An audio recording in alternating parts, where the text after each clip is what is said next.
جی، سیاست کی خبریں یہ ہیں کہ اس وقت جو ضمنی انتخابات ہو چکے ہیں، یقیناً تحریک انصاف نے، عمران خان نے 8 میں سے 6 نشستیں جیتی ہیں، اور یہ یقیناً ایک قابل غور اور بڑی انٹرسٹنگ بات ہے. یہ ریکارڈ ہے پاکستان کی تاریخ میں بھی، اور پروبیبلی دنیا کی تاریخ میں بھی، کہ اتنے بڑے پیمانے پر تقریباً پورے ملک کے، بلوچستان میں یہ نہیں تھا اگرچہ کہ، لیکن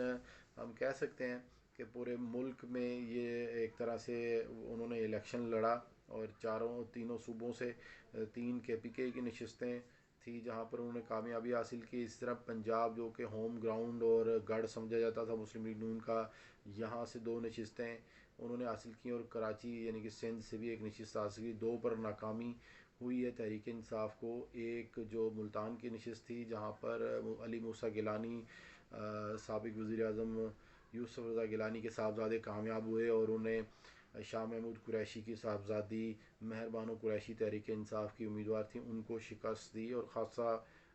ٹف مقابلہ بھی رہا. دونوں امیدواروں نے بھرپور ووٹ لیے. بہرحال جو مارجن تھا ان کی لیڈ تھی ان دی اینڈ علی موسیٰ گیلانی کی زیادہ تھی، تو وہ اچھا الیکشن یہاں پر ہوا. اور بہرحال، اور اس طرح کراچی میں بھی جو ملیر کی سیٹ تھی وہ عبدالحکیم بلوچ جیتے ہیں، اور عمران خان کو یہاں پر شکست ہوئی ہے. اور 3 جو صوبائی نشستیں تھیں وہ پنجاب کی خانیوال، شیخوپورہ، اور جو ایک بہاولپور سے تھی، وہاں پر جو ان میں سے 3 میں سے 1 نون لیگ اور 2 PTI جیتی ہے. شیخوپورہ کی سیٹ جو ہے وہ نون لیگ، جبکہ 2 نشستیں جو خانیوال اور بہاولپور کی تھی وہ تحریک انصاف کے اس میں آئی. تو یوں اب جو ایک نون لیگ کا ایک کلاؤڈ تھا، جو ایک اس بات کی ضمانت سمجھی جاتی تھی کہ نون لیگ پنجاب کا جو ہے وہ بڑی جماعت ہے اور وہ گڑھ ہے اور آسانی سے یہاں سے نشستیں لے کر لیڈ لے لیتی تھی اور حکومت بنانے کی پوزیشن میں آتی تھی، تو اب ان کے لیے سمپل نہیں ہے. اگرچہ کہ کوئی بھی وجوہات ہوں، بھی مہنگائی اور دیگر معاملات، اور خود بڑا لیڈر یعنی کہ عمران خان بھی تھے، لیکن جو دوسری نشستیں تھی جہاں پر دیگر امیدوار تھے وہاں پر بھی ان کو شکست ہوئی ہے. 3 میں سے 1 PTI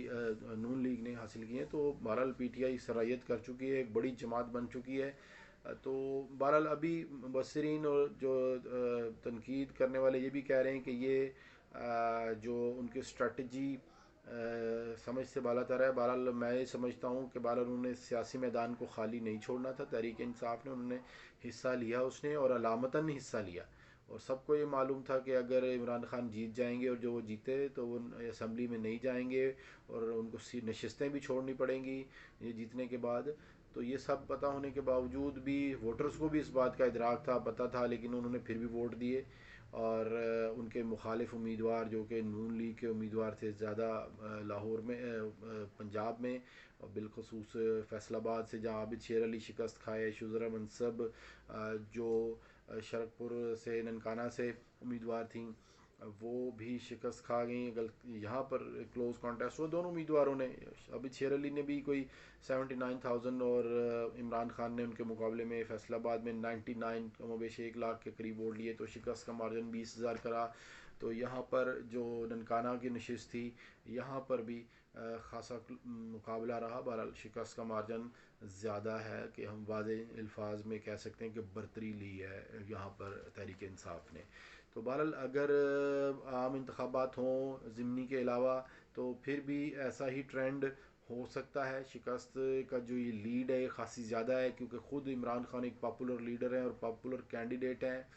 وہ ان کے یقیناً فرق پڑتا ہے ان کے ہونے سے، اور دوسرا مہنگائی کی جو اور دیگر جو وجوہات ہیں اس کی جو ویو ہے ان سب کی بنا پر. تو بہرحال اب جو الیکشن ہے یہ ایک یقیناً اس سے جھلک تو نظر آ رہی ہے، لیکن اب جو ناقدین وہی کہہ رہے ہیں کہ اس طرح ایک طرح سے قائل کر لیا ہے عمران خان کو، اور ایک طرح سے ڈچ کروا دیا ہے تحریک انصاف کو، کہ اب نہ صرف ان کا الیکشن کمیشن پر اعتبار کرنا پڑے گا، کیونکہ جیتنے کی صورت میں تو وہ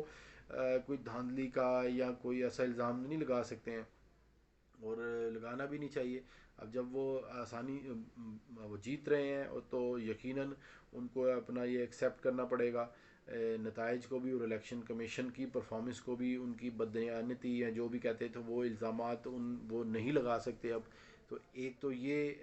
ایک طرح سے بات ہوئی ہے. دوسرا یہ کہ ان سب جیتنے کے باوجود ان کی نشستیں کم ہو گئی ہیں اسمبلی میں، کیونکہ 2 نشستیں تو پی ڈی ایم لے گیا ہے، پی ڈی ایم کا اتحاد. تو وہ 2 نشستیں ان کو ملنے سے تو ان کی جو پارلیمنٹ میں اکثریت ہے وہ بڑھ گئی ہے. جو کہ پہلے یہ کہتے تھے کہ 1 ووٹ کی یا 2 ووٹ کی اکثریت، اب 2 تو مل گئی ہیں. تو پی ٹی آئی کو تو 6 نشستیں جو حاصل انہوں نے کی بھی ہیں، وہاں پر دوبارہ الیکشن، ضمنی الیکشن ہونا پڑیں گی، کیونکہ یہ تمام کی تمام چھوڑنی پڑیں گی عمران خان کو، کیونکہ وہ پہلے سے ہی ایم این اے. اس وقت 7 نشستوں پر عمران خان قومی اسمبلی کے فاتح ہیں، یا آپ کہہ سکتے ہیں کہ وہ جیت چکے ہیں. تو آئین پاکستان کے مطابق کوئی ایک نشست رکھنا ہوتی ہے، اور اب الیکشن کمیشن کی تازہ ترین اپڈیٹس کے مطابق 15 نومبر تک عمران خان کو یہ 6 نشستیں میں سے کوئی ایک رکھنی ہے، اور ایک بلکہ جو پہلے والی ہے 7، کل ملا کے 7 میں سے کوئی ایک رکھنی ہے. تو بظاہر ایسا لگتا ہے کہ میاں والی ہی کی نشست ہی رکھیں گے وہ، اور وہ حلف اٹھانے نہیں جائیں گے دوبارہ سے نئی نشست کے لیے. یا بہرحال جو یہ 6 کی 6 جو ہے وہ چھوڑنی ہوں گی ان کو، اور یہاں پر دوبارہ الیکشن تقریباً جنوری میں ہوں گے جو بھی حالات ہوں ان کے مطابق. تو یہ تو ایک تو یہ معاملہ الیکشن کا جو آپ کو بتایا کہ یہ کس جان جائے گا. تحریک انصاف اس کو ریفرنڈم کہہ رہی ہے کہ جو حکومت پر، موجودہ حکومت پر، پی ڈی ایم پر عدم اعتماد ہے یہ عوام کی جانب سے. تو یقیناً اس میں اس بیانیے میں جو جو ٹرینڈ ہے اس میں تیزی آ رہی ہے کہ لوگ اس کو تسلیم کر رہے ہیں، ان کے اس بیانیے کو، ان کے اس منشور کو. دوسری جانب جو نواز شریف ہیں اور مریم اس وقت جو لندن میں موجود ہیں، وہ بھی یہاں پر سرگرم ہو چکے ہیں. وہاں پر بھرپور ملاقاتیں ہو رہی ہیں. اور پرویز الہی جن میں جو آج کل خاصے فعال اور تیز نظر آ رہے ہیں، تحریک انصاف کے جو مشیر ہیں وہ بھی ان کے ہمراہ ہیں. اصل میں تو وہی ان کے ساتھ کام کر رہے ہیں. اس کی ایک بڑی وجہ یہ بھی ہے کہ وہ زیادہ سے زیادہ تیزی دکھانا چاہتے ہیں، کیونکہ اب اگر ان کا پوری لمٹ بھی جو لے بھی لی جائے ٹرنیور، تو وہ 1 سال کے قریب بنتا ہے. تو اس میں انہوں نے زیادہ سے زیادہ ڈیلیور کرنا ہے، کیونکہ جو اس سے پہلے عثمان بزدار کی جو حکومت تھی اس میں یقیناً بہت سارے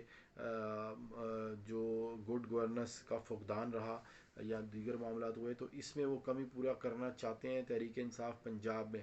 اور کجا یہ کہ کسی بھی وقت کوئی حکومت کو کوئی چیلنج، کوئی اپنی ساورنٹی کا مسئلہ ہو یا حکومت گرانے کا کوئی امکان ہو، تو اس سے پہلے وہ یہ یہاں پر ایسا ایک اپنا فلیگ شپ کرنا چاہتے ہیں کہ عوام میں اپنا نام بنا کے جائیں، تاکہ وہ آئندہ الیکشن میں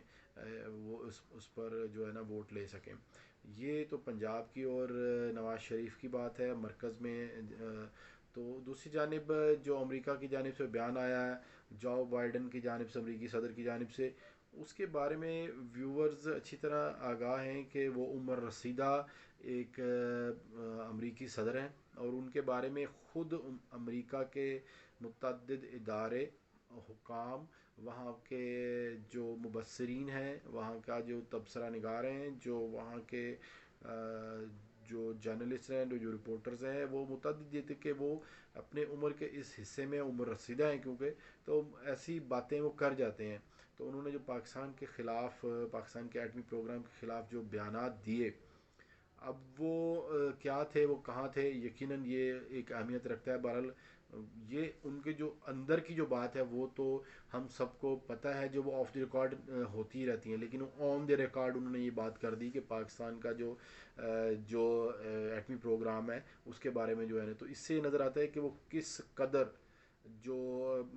یقیناً جو ہمارے ادارے اور ہم پورے پاکستان کے عوام آگاہ ہیں کہ کس طرح جو پاکستان کے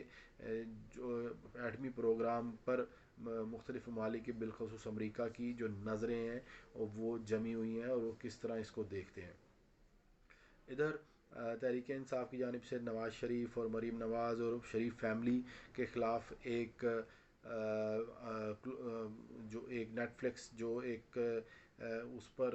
ایک مووی لائے جانے کا ایک ٹرینڈ چلایا گیا، جس میں کہا جا رہا ہے کہ نیٹ فلکس نے ایک مووی بنائی ہے، ڈاکومنٹری بنائی ہے، جس میں شریف فیملی کی جو کرپشن ہے وہ اس پر فلم آئے گی، اور اس میں عمران خان، فواد چودھری اور دیگر کو بھی کردار دیا گیا ہے. تو یہ اگرچہ کہ نیٹ فلکس کی جانب سے اس کی تردید بھی آئی ہے، لیکن اس تردید کی بھی ابھی تک تصدیق نہیں ہوئی ہے، کیونکہ یہ تمام چیزیں جو ہے وہ سوشل میڈیا کی ہیں۔ اس پر ہم مزید ایک پروگرام کریں گے اور آپ کو اس سارا ہماری کوشش ہوگی کہ وہ جو کلپس ہیں وہ بھی آپ کو دکھائے جائیں جو منسوب کیے جا رہے ہیں اس ڈاکومنٹری سے، کیا وہ صحیح ہیں یا وہ بھی اینیمیٹڈ قسم کی چیزیں ہیں یا ان کی کٹنگ کی گئی ہے، ان کے فرینزک تو اگرچہ کہ ابھی وہ سٹیج نہیں ہے کیونکہ ابھی وہ لانچ ہی نہیں ہوئی ہے، تو بہرحال اس کے بارے میں کہا جا رہا ہے کہ اس مووی کا انتظار ہے اور اس میں وہ ایک کرپشن پر بنائی گئی ہے، بالکل ایسے ہی ہے جیسے کچھ دن پہلے ایک کہا یہ جا رہا تھا کہ کینیڈا کی کسی یونیورسٹی میں کرپشن کی مثال دینے کے لیے نواز شریف کا حوالہ دیا گیا، سابق وزیر اعظم کا، اور وہ ایک کلپ بھی دکھایا گیا کہ کلاس روم میں کسی اسکول کسی کالج یا یونیورسٹی کا تھا وہ، کہ وہاں پر نواز شریف کی تصویر دکھائی جا رہی ہے، تو اگرچہ کہ بعد میں یہ کہا گیا کہ ایسا نہیں ہے، یہ جو ہے وہ فیک نیوز ہے۔ بہرحال اب اس کی بھی تصدیق ہونا باقی ہے یہ نیٹ فلکس والے معاملے کی، تو اس پر بھی آپ کو مزید اپڈیٹ دیں گے۔ بہت شکریہ۔